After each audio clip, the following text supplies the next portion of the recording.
when peace like a river attended my way, when sorrows like sea billows roll, whatever, my Lord, thou hast taught me to say, it is well with my soul. It is well with my soul. It is well. It is well with my soul. And Lord, haste the day when my faith shall be sight. The clouds be rolled back as the scroll. The trump shall resound, and the Lord shall descend. Even so, it is well with my soul. It is well with my soul. With my soul. It is well with my soul. It is well. It is well with my soul.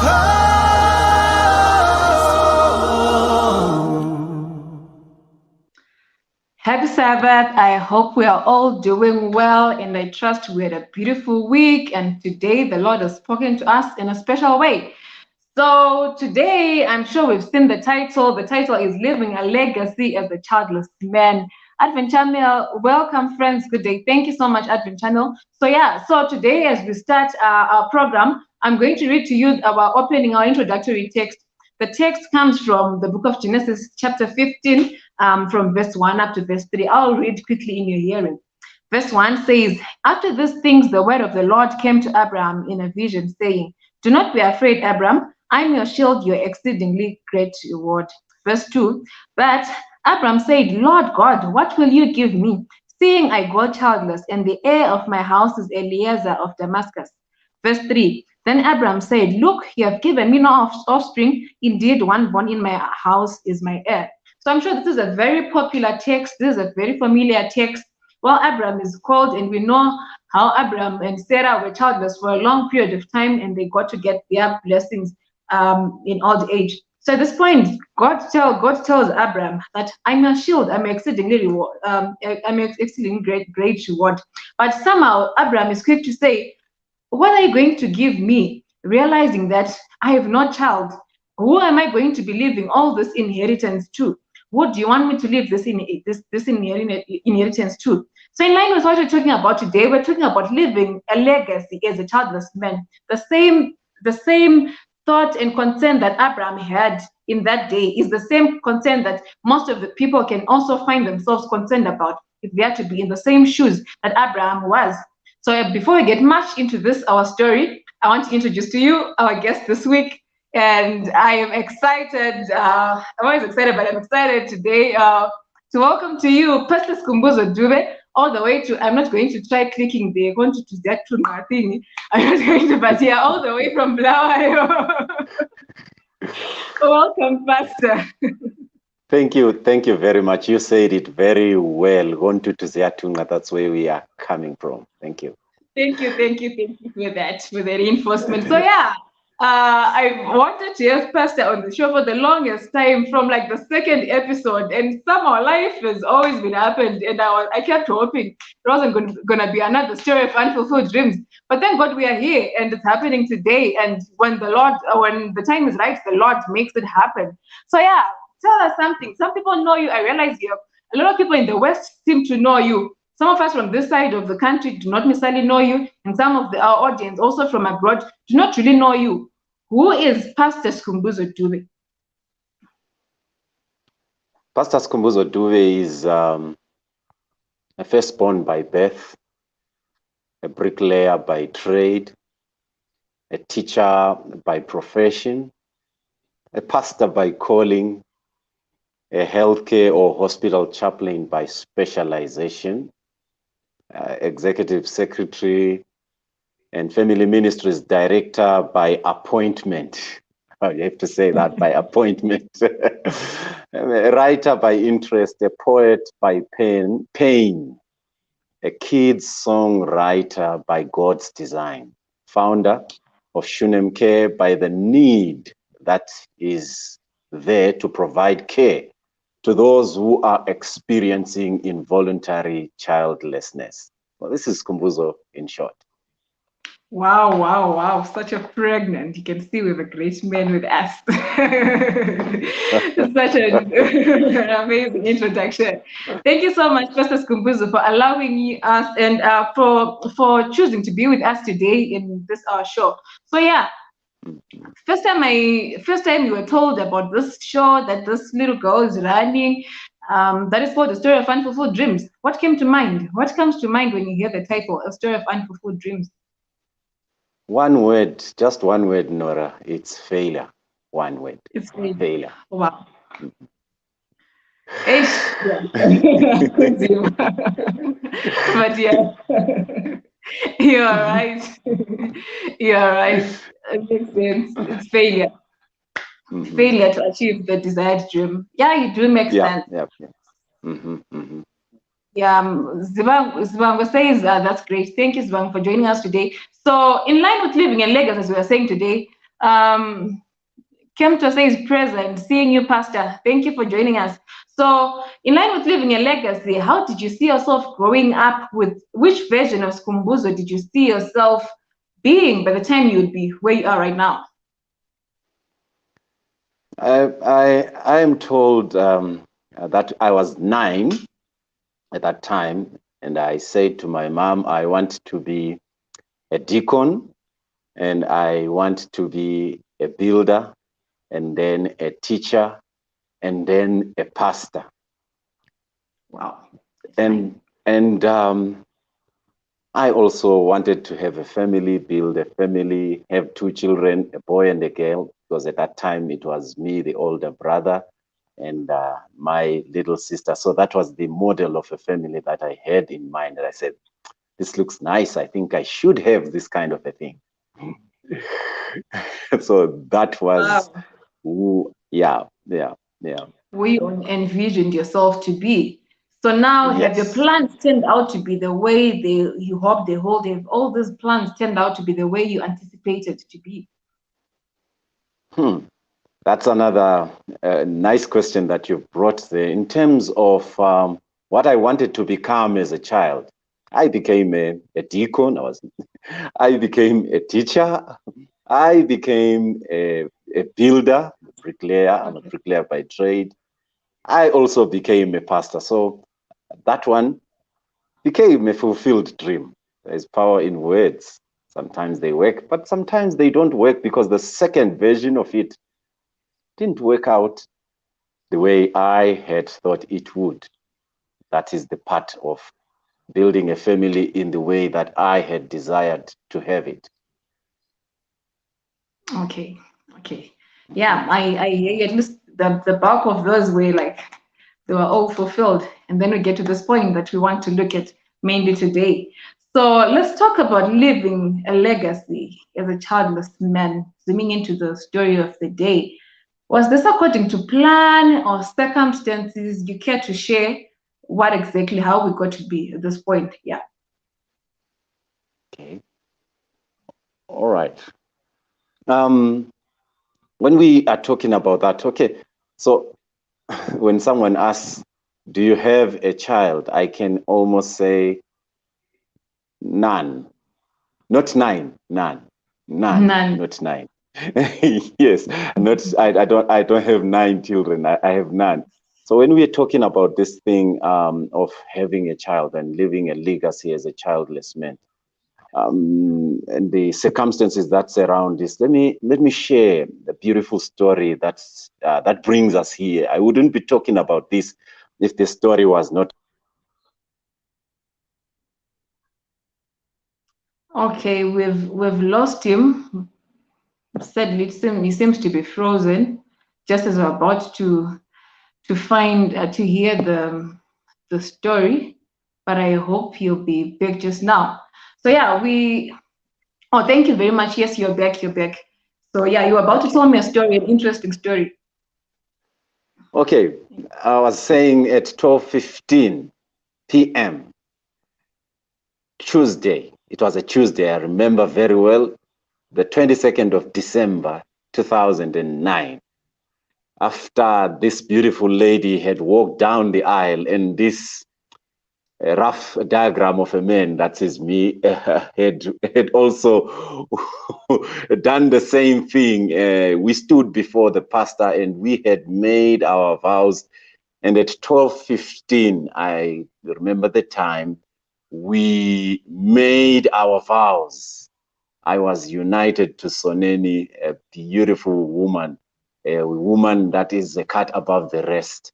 And like every African couple, we're hoping that one day God will eventually bless us with children. In a few weeks after getting married, I then learned something about the meaning of the vow in health and in sickness. My wife rolled in the bed helplessly.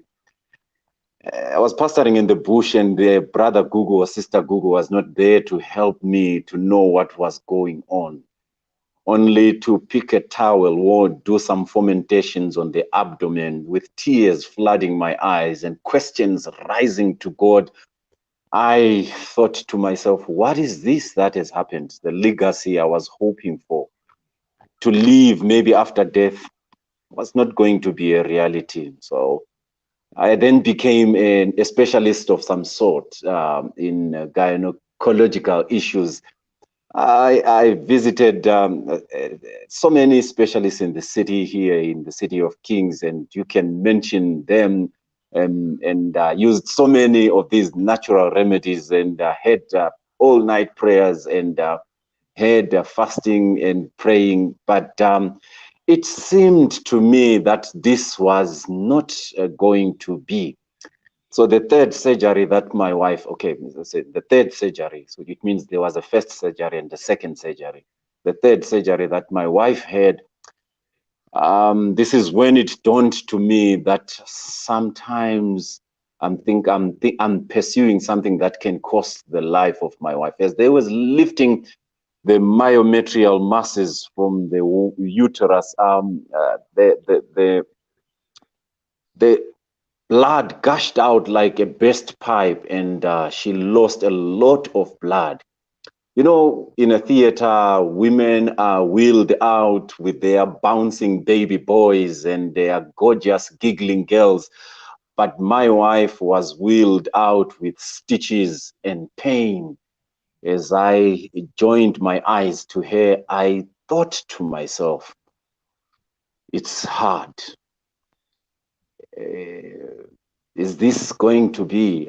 If it's not going to be, why am I going in this painful direction? So we're talking about living a legacy as a childless man. This was according to circumstances. It wasn't according to the plan. And so I am standing here talking about this as a childless man. It was about circumstances. So if I am to say it in another way, I am a man who is childless, not by choice. I am not child-free by choice. Okay. Well, thank you so much for taking your time to explain to us how the journey has been. We're realizing your wife in pain, you know, like now you're talking about the biometry. I'm like, oh my goodness, it looks like he's read the obstetrics books. So yeah, you end up knowing it so well. So yeah, like you mentioned, that in our culture, culturally, people expect that the moment people get married, they're automatically supposed to have children, and yeah, stuff goes like that. But like you're saying, it seems in your case it was not going to be the conventional way that everyone expects. So how have you dealt with the prejudices that come in the society and in church, etc., from being childless? And you care to mention some of the, maybe I'm sure you could have gone through some awkward scenarios that people will carelessly say stuff without being mindful of what they are saying and the impact it has on you. So yeah, how have you dealt with these prejudices? Maybe you can tell us some of the awkward scenarios you find yourself in, without mentioning any Right. names, of course. Yeah. It's okay. It's okay. All right. I know this is public space, but I'll just pick one. I will not mention a lot of them. One day I got a message in my Facebook, starting with the prejudices, and this prophet had sent me a message that my wife is pregnant. I should believe in God because my wife is pregnant, and he said you should check her right now. She is pregnant. Okay, at the back of my mind, I almost asked him, did you impregnate her? I mean, because that was, because I knew the condition, I knew how she was, and going on, the prophet actually showed me how I had a lack of faith. And so there's this childless is equal to godless mentality that is there. You are not praying enough. You are not pushing so hard. If you were pushing so hard, children would be there. And maybe let me paint this picture that God is so humorous in the fact that he asked me to pray for childless people to have children, and those prayers are answered, and my prayers don't remain unanswered. Okay, they remain unanswered. I'm using human language so that we can understand. They remain unanswered, and so because it is like that, and then someone comes and says you are not praying enough, but no, God has chosen not to answer my prayers in the way that they should be answered. Maybe God has chosen that I am in this stage so that those people who are having my wound are able to relate with me, and they are able to share things that they would not normally share in a prayer band meeting. You can't say, I'm praying that the Lord blesses me with a child in a prayer band meeting. Because of the stigma that is there, all eyes will turn on you as if you have said something that is wrong. So this is one of the prejudices and the stigma that is attached to that. And so maybe you also asked how I have dealt with that. In my intro, I said I'm a poetry by pain. When things are hard, I just pick my pen and begin to pen my pain. So I write with the ink of pain as the ink is flooding my pages. The ink there will be pain, and I also do some blogging in order to really empty, to vent out the pain that I am having. So this is how I deal with the prejudices, and also opening up to those who may not be understanding the impact of their words, and telling them straight in the face that no, what you are saying doesn't go down well with me. If you know what I've been through, you were not supposed to be saying what you have said in the way that you have said it. So these are some of the ways that I really try to help myself open up and find healing in the Lord. So it becomes a bit difficult if you have no outlet, because in this world nobody cares about nobody. I mean, everybody cares about themselves. So if you don't find an outlet, no one will really help you to deal with the stigma littered pathway that you are walking in. It may not be childlessness, but there are things that are there, some unfulfilled dreams that the society expects you to fulfill. So find a way that will help you to deal with these issues. Wow, thank you for that. And we can tell that the speech is poetic indeed. And yeah, I don't speak like that. But it's a blessing. And I appreciate poetry. I love poetry. I really do. So you've developed a ministry called Shunemke, right? Yeah, Okay. which I also love.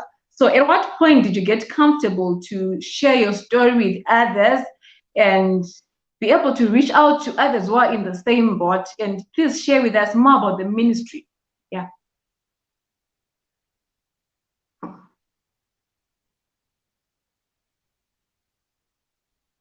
It seems I've lost him again. Hello? Hello. Oh, I was talking about the ministry Shunem K. So I was asking, at what point did you get to be comfortable to share your story with others and also get to reach out to others who are in the same boat? And also, please share a bit more about the ministry, what it's all about, and what it does. Okay. Maybe I'll start with the last part. The ministry is about providing care to those who are involuntarily childless. Maybe it also stretches to those who are finding it difficult to cope with any other life reality, because I'm also coming from a situation of pain, and that situation of pain helps me to understand any individual who is in some form of pain. So basically, emotional turmoil, sorrow, pain, whatever it is, then providing care in that regard. And so Shunemke is a product of what you have entitled your show to be. It is a product of an unfulfilled dream, because the dream was not fulfilled. Then I could not have a child. Then my firstborn child was Shunemke. This is my child that God gave me, and this child is doing things. So this child was born not in a bed of roses, but this child was born in a thicket of thorns. This is where this child was born. And this child came to be because I thought to myself, one day a little child came to me, and the child was 9, and he said, "Pastor, where is your child?" And I said, "No, I don't have any." And he said, "No, Pastor, at this age you don't have a child. What's this about you?" But the child showed some concern and wondered why a pastor can't have a child. And the child said, "I think I should pray for you." And the child promised to pray for me. And I thought to myself, if this child is feeling in this way, how much more about other people who may not be pastors? How much more about other people who may not be, who may not have developed thick skin to resist the stigma that is associated with this, who may not be able to handle the questions that come about the number of children that you have, who may be going through loss of their marriages because they have failed to have a child. Those who have gone through the rough pathway, and there has been no one who says, "I understand because I am going through your pain." So how can those people be helped? And so as I was studying in one of the studies that I was doing, I chose to then develop a ministry that would respond to the needs of these people. I met a number of people that were very helpful in my research. I met Robin Huddle, who is a sociological gerontologist who looks at the issues of aging and how the society views those people. And in his studies, he is involuntarily childless as well. And in his studies, he painted pictures of who I am. And I really understood that I am a normal human being as I was reading his studies. And I also met a wonderful family, the Trips, who are in Kenya. And I thought to myself, and as I was talking to them, I said, no, I think I will hide my identity and try to minister to people. And they said, no, no, no, no. You can't do that. You can't do that. People want to relate to people that they know.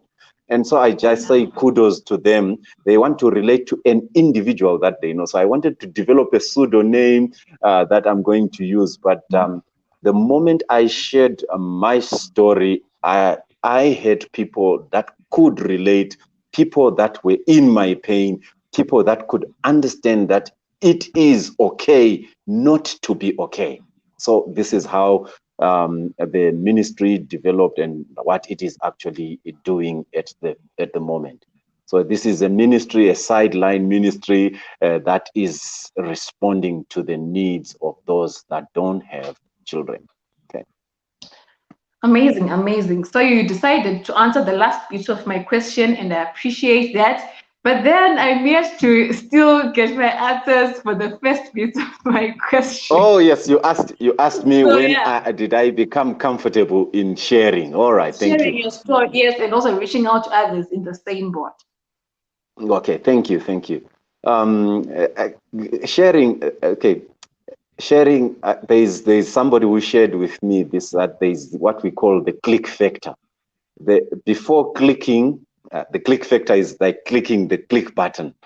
Before clicking the click button, I had a difficulty of sharing my story. I typed it and I wrote it and it was there.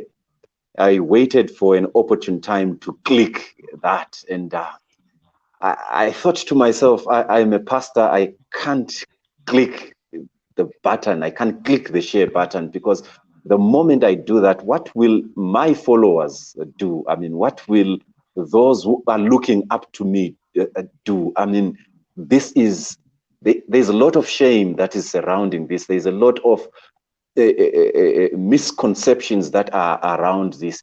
And so the moment I click, those who may have been looking up to me may begin to doubt the power of God, because I subscribe to a very powerful God. I subscribe to a God who answers prayers. But now here are you, and you are saying, you are sharing this in the public space that you are childless.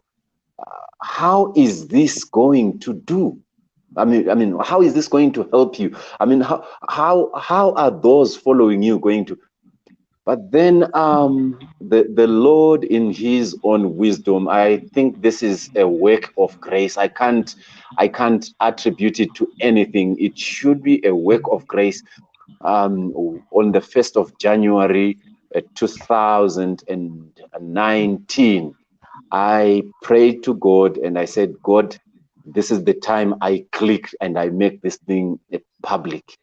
And I closed my eyes and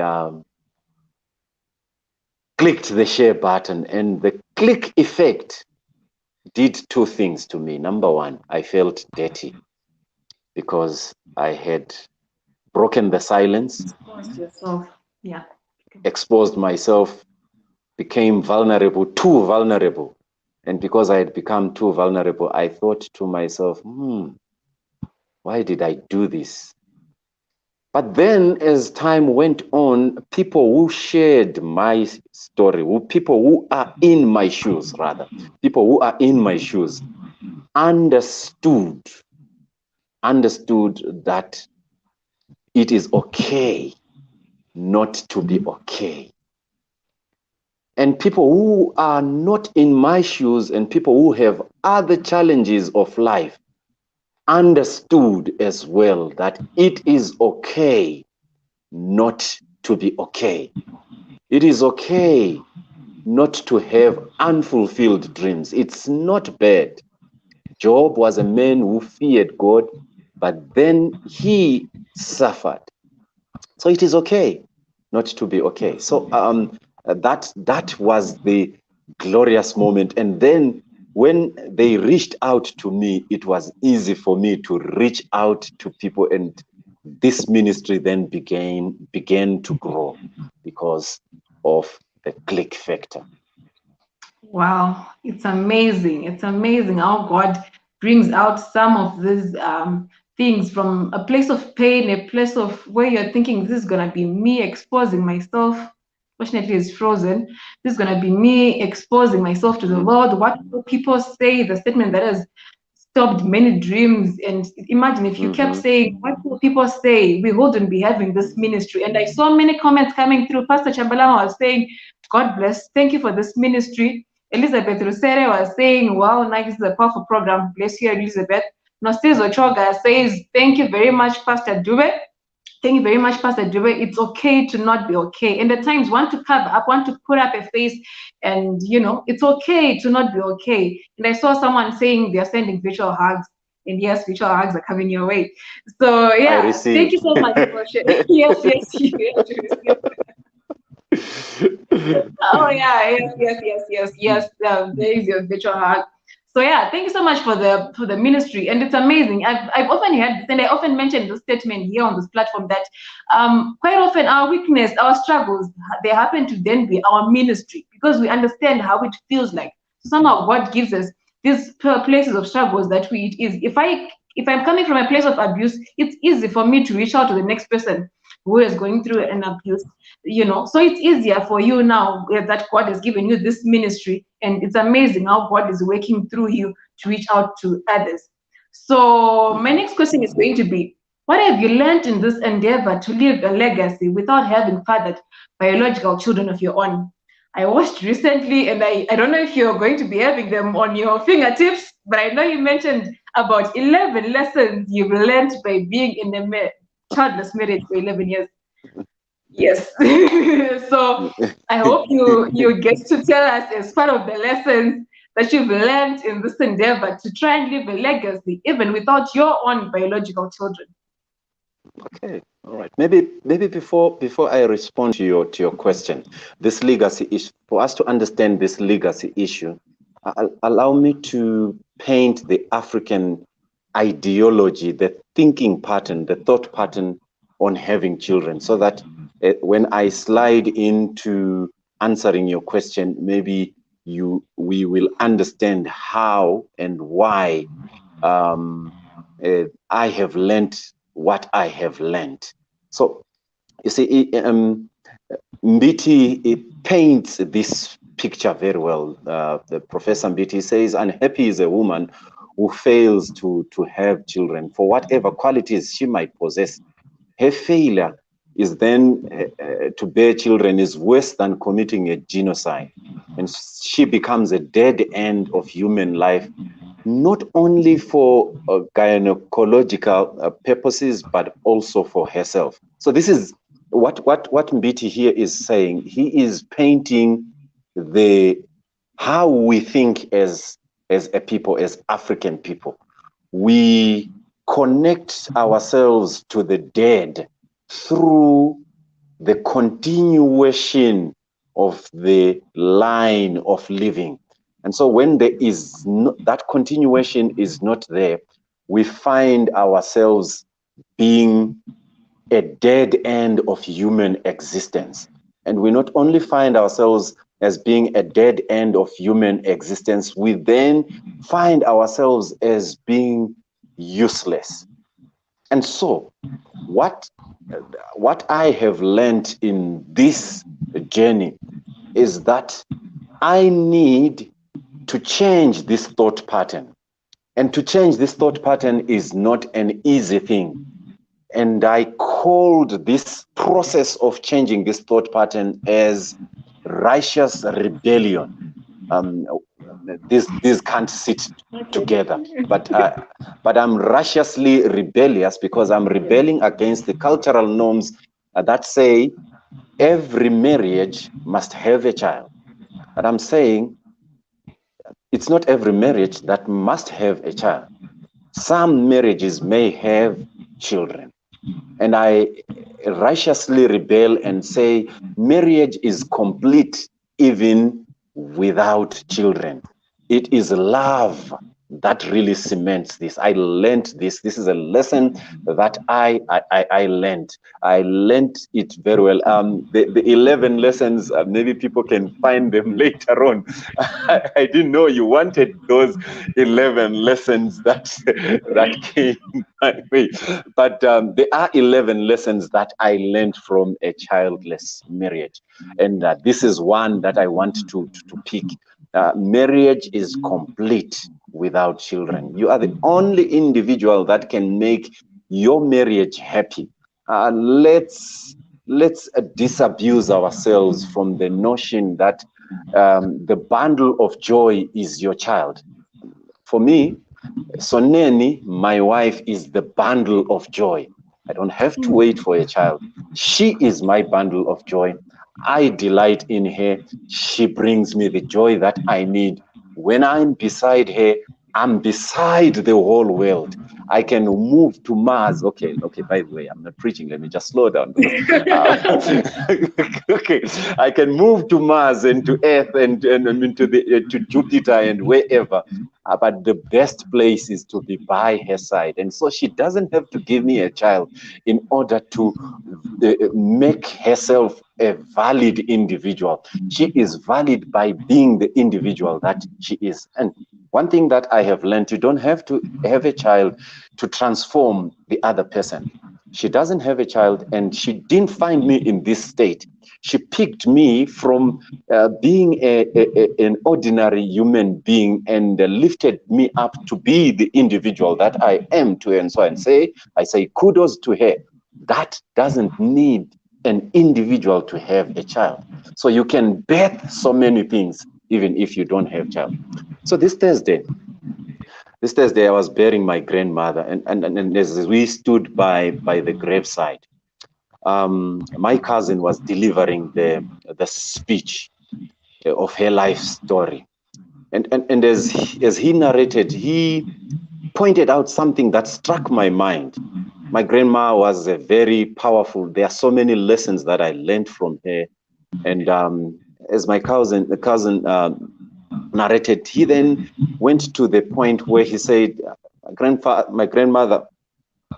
our grandmother had 11 children. Okay, thought to myself, okay, he had 11 children. Okay, my grandmother had 55 grandchildren. Okay, so, and my grandmother had 25 great-grandchildren. And so I am among the 55 grandchildren. Her life challenged me. She lived 98 years and she had so many virtues to be envied. And then I took myself to her place. I asked her to come out of the grave, and I took myself into the coffin. And then I asked my cousin, this is in my mind, I'm just by the grave there, and I asked myself in my mind, and I said, should you read my speech? What are you going to say? And so I want to help my cousin. My cousin is reading what is going to be the speech when I am dead. And this is going to be his speech. I want him to read it in this way. Those who have children are challenged to leave a legacy to them when they are dead. But this man who is in this coffin, sleeping here, is a living legacy. He was an embodiment of legacy. This is what childlessness has taught me. I may not have an opportunity to pass on the legacy to children, but I am supposed to be the living legacy. In other words, if I am to put it in other words, I will say I am not supposed to leave a legacy that is L-E-A-V-E, but I'm supposed to leave L-I-V-E, the legacy. So this is the greatest of the lessons that I have learned in a childless marriage. Thank you. Wow, thank you very much. Leto Gwebo says not everyone thinks they can do without children. At some point, they think it's a curse. I'm sure after this program, they'll see things positively and accept whatever comes along their way. Thank you very much, Leto, for your comment. And thank you very much for encouraging. So yeah, Pastor decided to not even give us even 5 of the 11 lessons from the from the 11 years. I'm not sure if people are allowed to be stingy. I'll direct them where to find it, but just at least give them a test of maybe 5, just 5 of the lessons from the 11 years in the Chinese marriage. Yes, someone relentless. This is very interesting. You still insist on those lessons, but you want to direct them to the 11 lessons that they should get from a childless marriage. But then maybe let me not be stingy and just try to Can't be stingy on Sabbath. and try to provide those lessons. So the 11 lessons, okay, the 11 lessons that I have learned have, excuse me. Probably may not go into detail, but maybe just summarize them. Yeah. Okay. Maybe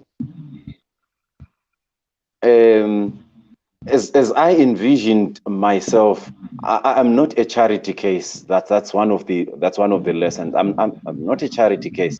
I mean, people will come with all suggestions. That's one of the lessons that I learned. I mean, don't stuff things into my pocket and think I'm a charity case. That's one of the lessons I learned. I'm still a child of God. I'm complete. I am a complete human being without children. And the other lesson that I learned is that it is, losses are mothers of inventions. So when you have lost fatherhood, it means that there is another hood that you are supposed to get. It may not be fatherhood per se, but maybe it could be brotherhood, and maybe it could be cousinhood, and maybe it could be local parenthood. You could be a parent to another individual, even if you are not a parent. Since you are my daughter, losing something doesn't mean that is the end of life. So this is a very important lesson that I learned. Another lesson that I learned is that you don't have to look down upon yourself as because you don't have what you wanted to have. Your dream has not been fulfilled. You don't have to look down upon yourself, but walk tall with your head up high, knowing that this was not the answer that you wanted, but maybe God wants you to wipe your tears and look at what is ahead of you. Maybe tears are blurring what you are supposed to see. So don't be blinded by what you didn't get, but focus your attention on what God wants you to get. And so this is what I actually got. And maybe another lesson that could be important is that it goes to, I don't know whether I should say this here, but I think I should say it. Another lesson is that people may be thinking that you have so much to spare because you don't have a child. So you have so much to spare, you have so much money at your disposal. If you don't have children, you have so much at your disposal. I have learned that this has helped me to see other people's issues in a different light, because you don't know the medical bills that I pump into trying to have the health of my wife. And so this has given me a new perspective into looking at other people's problems.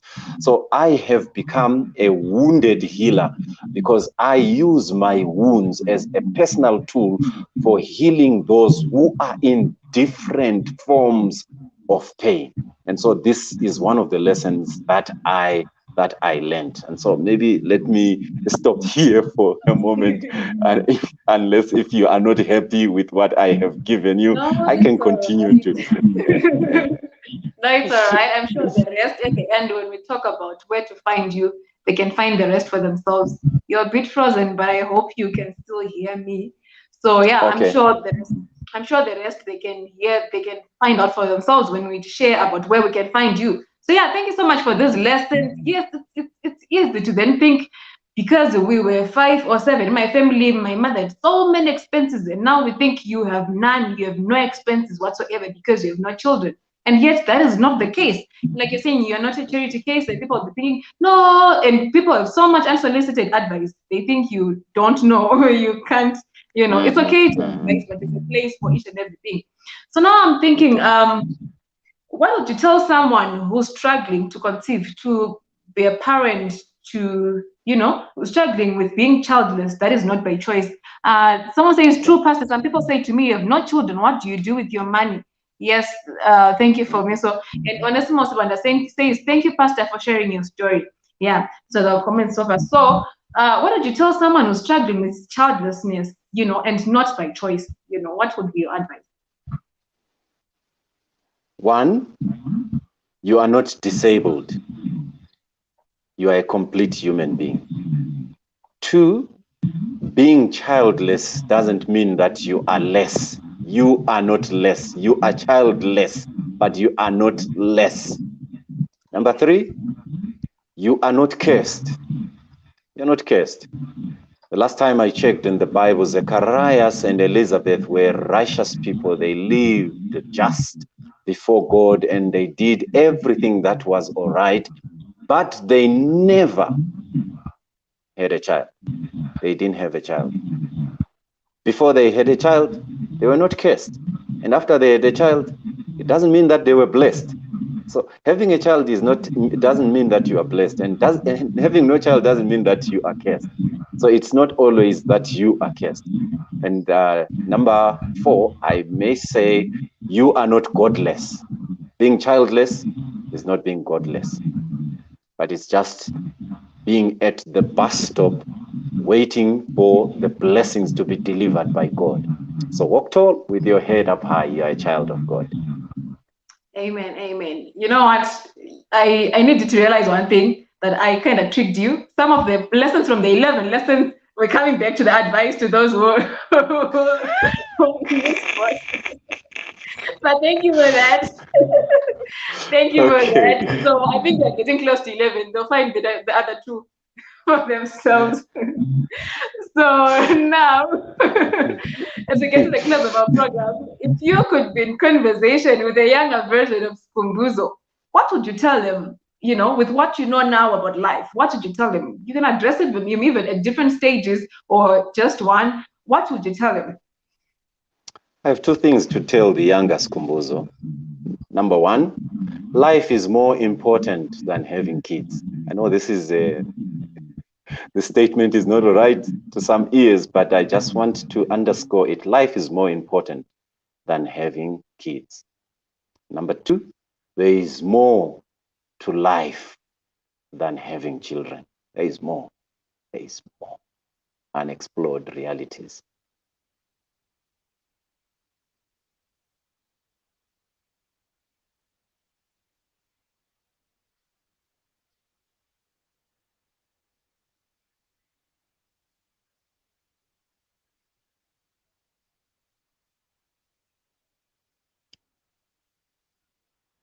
Hello? Hello?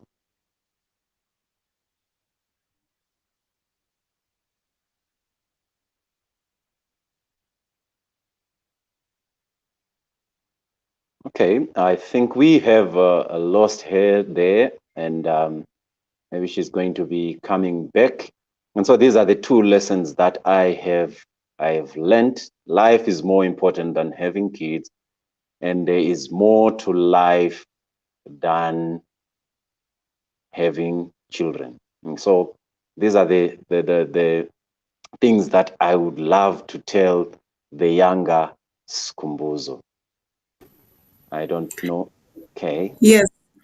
So we are so happy to have heard your wonderful story, Pastor. This was an amazing sharing that you did, and it's such an honor to have been in your presence.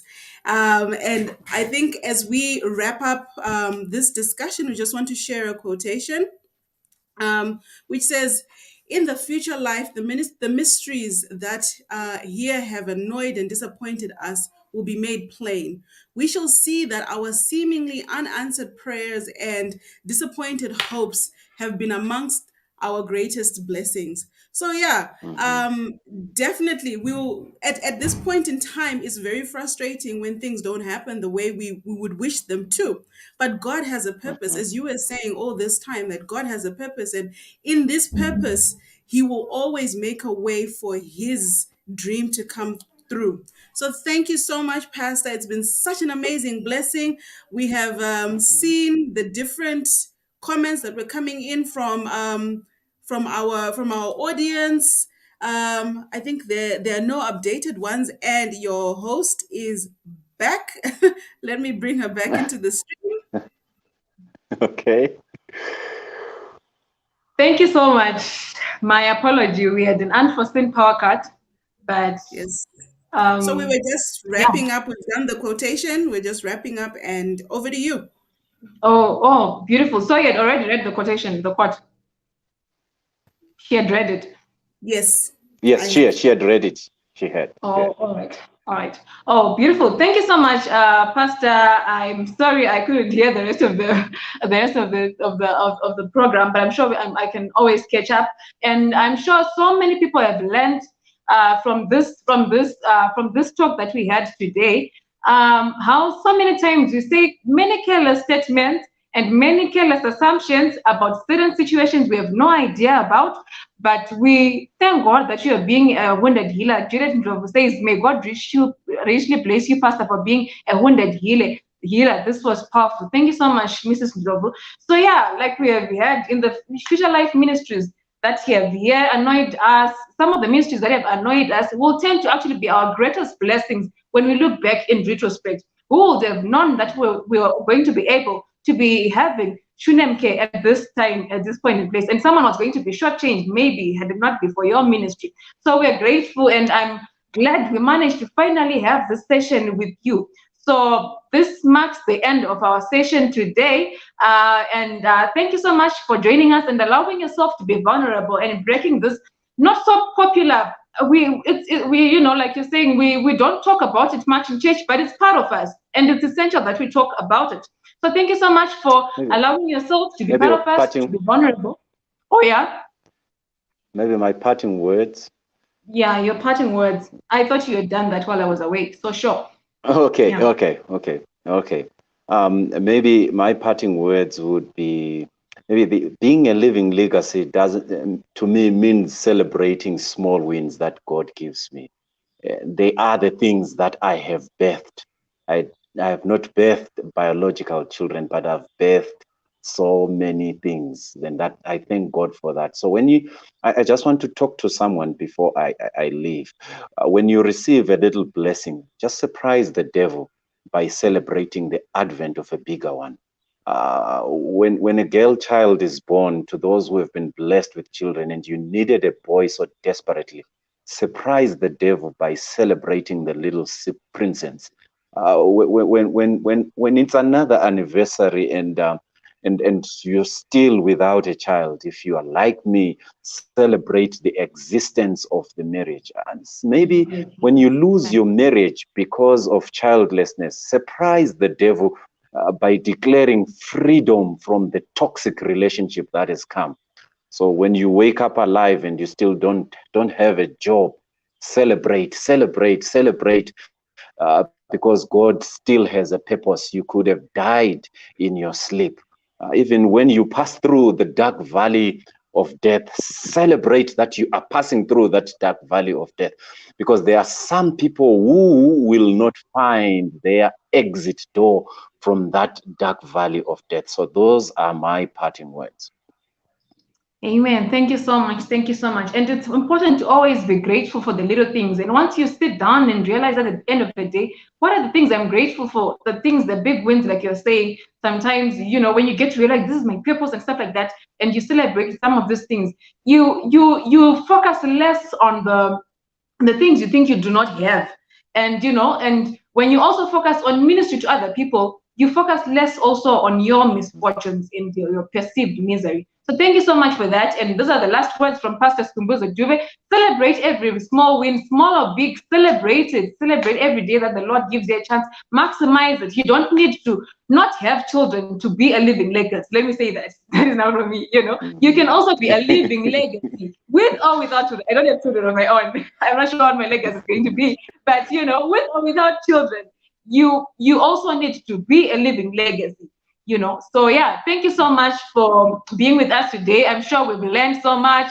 Lauren Yaman saying thank you, Pastor, for sharing your story. And yeah, thank you so much. So I've been saying thank you so much so many times. So but anyway, this marks the end of episode. Tamu says amen. Chuma, thank you, Tamu. So this marks the end of episode 14, A Story of Unfulfilled Dreams. I hope we've been blessed. I hope we've learned and benefited in one way or the other, and learned, and we have changed our viewpoints from the way we view, some of this dimension we've always seen in life.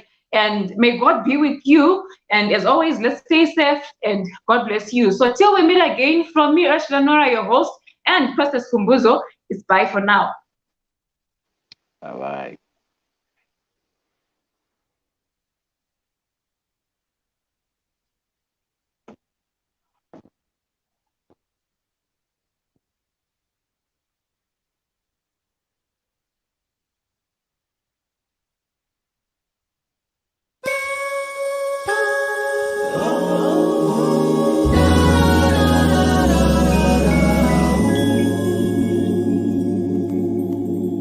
When peace like a river attended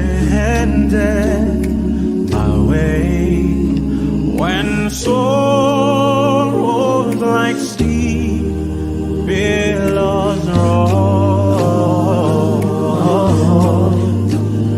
whatever, my Lord, thou hast taught me to say, it is